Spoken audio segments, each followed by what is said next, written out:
are used for monitoring system. We are going to discuss about what is meant by calibration, and we will discuss that why sensors are calibrated. I will discuss with you how to work with a range of sensors, how to write an algorithm, how to develop flowcharts, or explain advantages and disadvantages of different categories. But before than that, the key difference between the the key difference between the monitoring and controlling is that when you are monitoring a process, that means that you do not have any option to control or implement on that process. It means that you cannot change the value, you cannot configure it because you are just monitoring. That's it.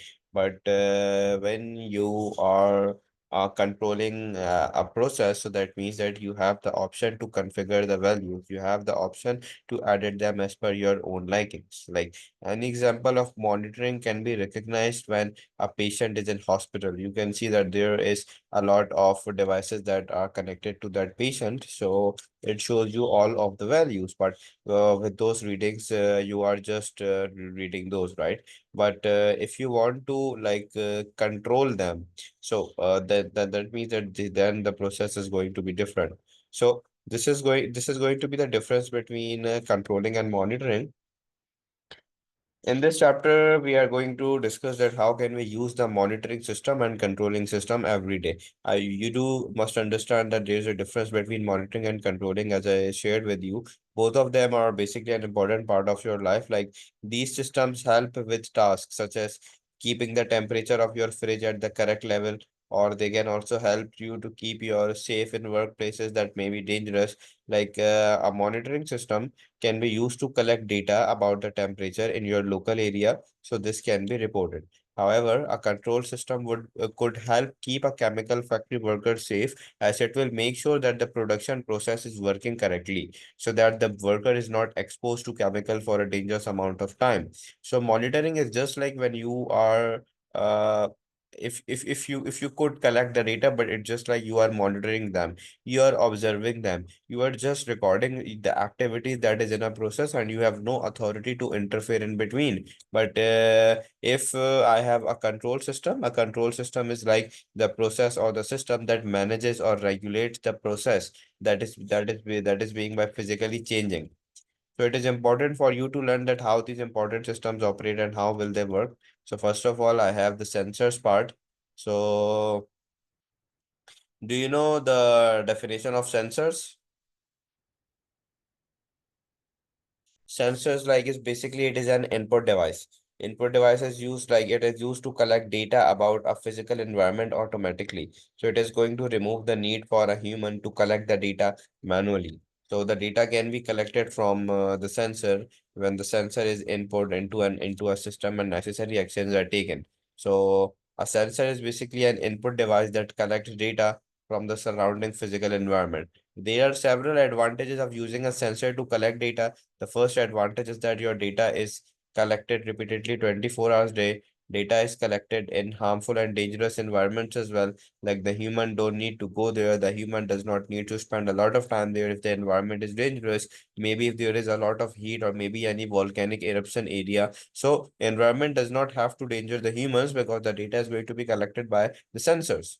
So a sensor can be more consistent in the data that it samples, as it is basically a mechanical device. So it means that a human can be inconsistent in gathering the data because humans become exhausted easily like this. But when you have sensors, so sensors can do it really easily. So you can have the first question as well from right here, that what kind of things you can see, hear, and feel in your environment. So the answer for that can be like the temperature, the level of sound, the level of light or movement. But there are many more things in your environment, like the level of moisture, pressure, electromagnetic fields that you cannot measure. So if you want to measure these values and if you want to collect the data, you need to use sensors. And there are some sensors such as light sensor, UV sensor, temperature sensor, pressure sensor, humidity sensor, sound sensor, infrared sensor, touch sensor, electromagnetic field sensor, proximity sensor, all of these. So you have to learn that there are advantages of using the sensors, but there can also be disadvantages as well. The biggest disadvantage is that sensor can be subjected to wear and tear, so it might become faulty. So this can make it incorrect reading. So this could be decremental to the whole process as well. So for this reason, sensors are always put into calibration to make sure that your readings are accurate.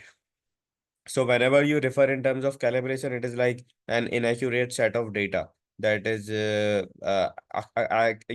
calibrate it so that you make sure that your data is accurate. So in an inaccurate data is going to be really useless because it would be really dangerous or difficult to work with that or to take decisions, because in controlling what you make decisions is that you make it on your data. So to make sure that the data is collected by a sensor, it should be accurate and it should be put through the process of calibration. So calibration is like the process of testing and modifying the device so that you make sure that they have the correct readings. So to calibrate a sensor, you need the calibration references, right?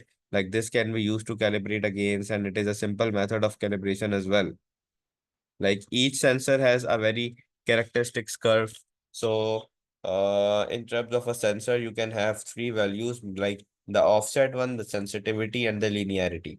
The offset means that if the readings are higher or lower than the ideal references. Sensitivity means that if the readings changes over a range, or linearity means that the readings are even directly proportional to the ideal reference or not, like this. So there are basically three type of calibrations that can be used by a sensor. These are 1 point calibration, 2 point calibration, or multi-point calibration. So 1 point calibration is basically like the simplest form of calibration as well. So it can basically be used to create an offset calibration curve. But I'll discuss this one in the past paper, the calibration curve, if there is, but I don't think so that there is a question for that. Then the 3.3 is based upon your monitoring system. Monitoring system is basically designed to collect the data, store it for your later use. Now, in this part, it does not involve configuring the data. For example, data can be collected about the temperatures in a garden over a period of 24 hours for a week. So data can be analyzed at a later stage to see which day was the warm and what time of the day the warm temperature was recorded. So the main technologies used in a monitoring system are going to be sensors. So there are other technologies as well that used are such as storage devices to store the data, graphing software, all of this. So an example of this could be like a pH sensor is placed in the swimming pool. The pH sensor takes reading at regular intervals, such as every minute. Then the readings are sent to the storage device. The readings are put into the graph. But you are not configuring. You are just recording the data. There can be another real world example of the monitoring system as well, like such as a weather station as well that uses monitoring system to provide everyone with daily information about the weather in their area and all over the world. So on an individual level, the daily information is really important to know how to plan your day, how you should dress, or how it will affect your activities. So a weather station can use a lot of temperature sensors that are spread across a region or a country. So these temperatures can basically control your temperature. They can take data. They can, like weather station mostly uses a humidity sensor or a pressure sensor. Then in terms of control system is designed to collect the data. It's designed to send the data to the computer system so that it can be analyzed. So the main technologies for the monitoring system is going to be your sensors. It is going to be your microprocessors. It is going to be your actuators. So you can have a look at different kind of sensors and regarding their advantages and disadvantages. Here you also have the microprocessor as well. The microprocessor is going to be the important electrical component that is going to help you function the processes of a central processing unit. So it can process the instruction, it can perform mathematical comparisons and calculations. So a microprocessor is going to be the integrated circuit that is going to make the decisions or that is going to control your monitoring or controlling process. As you can see that the advantages of a microprocessor is that they can be programmed to execute several different tasks. They are small in size, they can be easily built into technologies. They are relatively fast at moving the data. And there is a limit on the size of data they are able to handle, and they are only small in size and can often overheat as well. I have another important part. This is known as an actuator. So actuator is basically used to move and operate data on different mechanism or devices. So if you have an actuator, so you have the the potential to move the objects around, like maybe close the valves, turn switch on. So whenever there is the controlling mechanism, so you use an actuator. An actuator is basically a type of motor that is used to move and operate another mechanism or a device. So actuators are really vital in the control system because it is the element that drives the action to be performed. So there can be advantages and disadvantages both.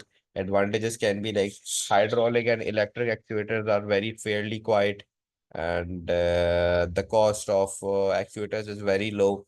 They work at a moderate speed. Disadvantages can be that they can be quite noisy. The cost of hydroelectric and electric actuator is relatively high.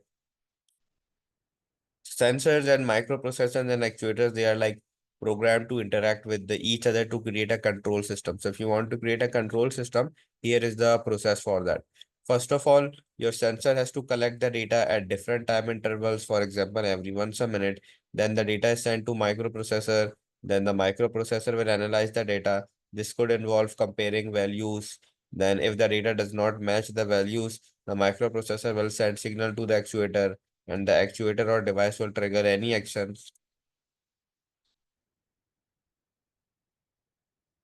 Like this is one of the example we have of the air condition one.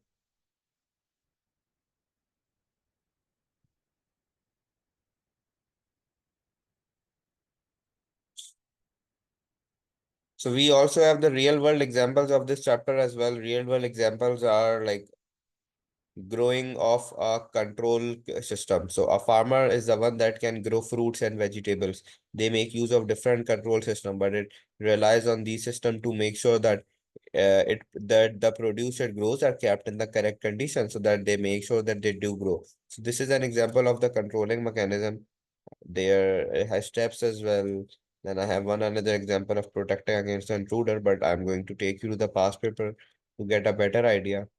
Here are some exam style questions like you should know the role of sensor, the role of microprocessor, role of actuator, how sensors is calibrated, advantages of microprocessor, difference between controlling this, how sensors can be used to make sure the level of liquid. Okay, we will cover this part in past paper, and then the flow charts. This one as well we will do in the past paper.